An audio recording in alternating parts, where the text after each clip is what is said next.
Bonjour, bonsoir mesdames, messieurs et bienvenue dans cette nouvelle vidéo dans laquelle nous allons encore parler de la Côte d'Ivoire et de Gbagbo.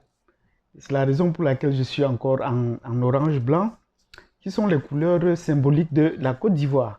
Donc nous disons encore bravo Gbagbo, toutes nos félicitations et nous souhaiterons dire Oye Gbagbo avec tout le monde, tous ceux qui nous soutiennent, et dire Oye avec Gbagbo, vive Gbagbo, vive la Côte d'Ivoire. C'est un plaisir renouvelé de venir dans une nouvelle vidéo. Après 2 jours, Gbagbo est passé encore en Afrique. Célébrons nos héros quand ils sont encore vivants. Oui, célébrons-le quand ils sont encore vivants. J'ai eu l'occasion de connaître Nelson Mandela et de grandir avec lui jusqu'à sa mort. C'était vraiment une chance inouïe puisqu'il sortait de prison quand j'étais encore jeune étudiant à l'université. Malheureusement, il sortait de prison au moment où Sankara venait de mourir. À peine j'ai compris parler de lui et qu'il mourait. C'est après que j'ai compris parler de son bilan. Je n'ai pas eu l'occasion vraiment de les côtoyer. Et c'est avec Gbagbo que je suis en train de vivre une expérience de nationalisme, une expérience panafricaniste et une expérience de réveil et d'éveil des Africains. Et que je voudrais partager cela personnellement avec vous. Et je souhaiterais que chacun, ceux qui me suivent, mettent en commentaire quand est-ce qu'ils ont connu Gbagbo et comment est-ce qu'ils connaissent Gbagbo. Quel est son combat? Il faut qu'on partage cela parce que parfois, des grands leaders comme eux ont plusieurs axes d'activité que chacun y va selon sa façon de voir. Mais de façon globale, on le considère comme un panafricanisme, mais il a des axes sur lesquels il se bat et que j'ai essayé de partager avec vous. Donc, dans cette vidéo, il sera pour moi question de partager mon expérience personnelle du combat que mène Laurent Gbagbo. Quand est-ce que je l'ai connu et voir comment est-ce que les Camerounais sont plus en verve dans le combat que mènent Gbagbo et la Côte d'Ivoire pour la libération de l'Afrique. Même malgré même pas l'ignorance, même malgré la méconnaissance ou peut-être le fait que les Ivoiriens nous ignorent même dans cet enthousiasme-là. Mais plusieurs fois au Cameroun, je me suis toujours posé la question, pourquoi est-ce que nous, les Camerounais, nous sommes très engagés dans le combat que mènent Gbagbo et la Côte d'Ivoire. Pourquoi est-ce que nous sommes très engagés? Est-ce que les Ivoiriens nous regardent même? Est-ce qu'ils savent, est-ce que Gbagbo sait même que les Camerounais sont en plein avec lui? Donc, dans cette vidéo, donc, nous allons voir ce que Gbagbo, quelle est la réaction de Gbagbo. Parce qu'enfin, Gbagbo a réagi. Et il faut suivre cette vidéo jusqu'à la fin. Gbagbo a réagi à un message fort qu'il a donné à l'encontre des Camerounais depuis qu'il est sorti de prison. Donc, il a réagi et ça nous met du baume au cœur. Enfin, nous savons que Gbagbo est au courant du fait que les Camerounais le soutiennent vraiment à fond. Et vous allez suivre son message et en comprendre la quintessence. Et cela nous met encore du baume au cœur parce que nous le soutenions, nous soutenons Gbagbo et les Ivoiriens malgré eux. Parce qu'on le dit malgré eux. Même quand on lui dit, nous connaissons la Côte d'Ivoire mieux que vous-même, il prenait ça d'un air un peu toujours narquois. En quoi cela vous intéresse? Occupez-vous de vos problèmes. Mais non, nous prenons le problème de la Côte d'Ivoire comme nos propres problèmes. Et je ne suis pas le seul à le faire. Avant moi, et même il y a des grandes voix camerounaises qui parlent de la Côte d'Ivoire. Je veux dire peut-être bonjour à Nathalie Yamb, qui est d'origine camerounaise et qui vient de séjourner encore au Cameroun. Et je veux dire bonsoir à Badakani qui intervient magistralement sur les grandes chaînes de télévision africaines, Afrique Média, et dont les Ivoiriens vraiment en savent sa bravoure. Je veux dire également bonjour au professeur Niamsi, Franklin Niamsi, qui sont des Ivoiriens, même s'ils sont d'origine camerounaise, mais qui connaissent bien le problème de la Côte d'Ivoire. Quant à ce qui me concerne personnellement, je connais la Côte d'Ivoire et je me suis intéressé à la Côte d'Ivoire depuis les années 2000. Quand Gbagbo a commencé à braver la présidence, c'est à partir de ce moment que je l'ai connu, que j'ai commencé à le voir. Mais quel est celui-ci qui va défier les militaires, qui a défié les hommes politiques? Et j'ai commencé à m'intéresser à lui à partir de ce moment-là, de façon personnelle. Mais à partir de la crise qu'il y a eu en Côte d'Ivoire, j'ai continué à le découvrir. Professeur d'histoire comme moi, professeur d'histoire, et moi ayant fait géographie, j'ai continué à m'intéresser particulièrement à lui. Je savais qu'il y avait quelque chose de louche dans les relations entre la France et l'Afrique. Pourquoi est-ce qu'on ne se développe pas? Pourquoi on ne fait pas telle chose? Pourquoi on ne crée pas telle chose? Je posais les questions d'étudiants qu'on a l'habitude de poser, mais sans comprendre le fond. Mais à partir des questions ou des rumeurs qui circulaient sur les questions que Babo se posait sur les contrats, qu'on qu'on devait en discuter ou en parler, on se posait toujours la question de savoir, mais quels sont ces contrats? Et lorsque la crise ivoirienne a éclaté, on laissait paraître certaines choses, et notamment le président Ouad qui est venu en négociation et qu'il a rencontré dans son bunker.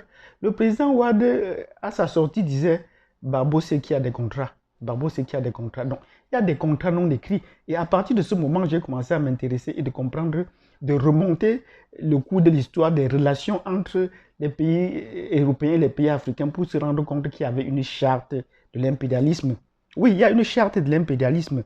Comment est-ce que la colonisation s'est faite? Sur quoi est-ce qu'il s'appuie? Et je dis toujours à mes frères africains, cherchons les documents sur lesquels les Européens s'appuient. Ils n'agissent pas comme cela. Parce que nous, les Africains, nous vivons par la foi, mais eux, ils vivent par la loi. Les Européens vivent par les lois. Donc, ils ont tous des textes écrits. Donc, cherchons à obtenir ces textes-là. Et le premier texte à obtenir, c'est la charte de l'impérialisme. Cherchons à obtenir la charte de l'impérialisme. Il faudrait qu'on l'ait. Et si quelqu'un a cette charte, le lien, qui nous met en dessous, ça pourrait nous éveiller. Je veux dire, le document n'origine pas des morceaux parcellaires. Non, ce sont des documents qui sont importants à savoir. Comme dans une autre vidéo, nous allons parler de Romanus Pontifex, la bulle papale. Donnez-nous des références comme il se trouve à la bibliothèque de Lisbonne au Portugal. Cette bulle existe encore, mais là, il faudrait les défaire parce qu'il faut avoir tous ces documents pour pouvoir engager un combat de libération, quoi, qui commence d'abord par la tête, par le mental. Donc, pour revenir au cas de Barbo, moi, ce qui m'a plu dans son combat, c'est qu'il dit il est temps pour les Africains de pouvoir renégocier, d'arrêter les contrats, de pouvoir renégocier ces contrats-là. C'est injustifié que pendant plus de 70 ans, nous continuons à payer les dettes coloniales qui ne sont pas reconnues. Et on va parler également des détournements de fonds ou d'une certaine dette. Nous reviendrons là sur le cas même du franc CFA. Parce que vous voyez, le franc CFA, en principe, est arrêté depuis le 26 décembre 2020. Mais jusqu'à présent, on ne dit plus rien. Mais on continue à utiliser la monnaie sur quelle base? Nous devons remonter ces documents pour essayer d'apporter ça à jour. Et dans ce sens que le combat de Barbo nous intéresse. Dans le sens que son combat nous intéresse. Donc voilà, j'ai connu Barbo depuis ce moment-là. Et je me suis intéressé donc à comprendre son combat de très près, à chercher. Mais malheureusement, jusqu'à ce qu'on l'arrête, il n'y avait pas encore de ressources sociales, ou étant encore au Cameroun, j'étais limité dans mes recherches dans mes recherches parallèles.